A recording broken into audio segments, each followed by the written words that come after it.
Hello guys, in this video I'm going to show you how to create an overlay in the CapCut app. But before that, don't forget to subscribe and leave a comment down below, because at 10,000 subscribers I'm going to show you my whole YouTube revenue statistics and growth strategy. So without further ado, let's just jump right into it. First we have to open up the CapCut app, and here it opens up in the home menu where we have our projects. We can tap on one that we want to edit.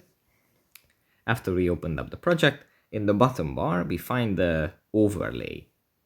We can just tap on this, and again tap on add overlay, and from here we can select videos or photos from our albums or stock videos that the app offers. You can just tap on one, tap on add, and then there is going to be an overlay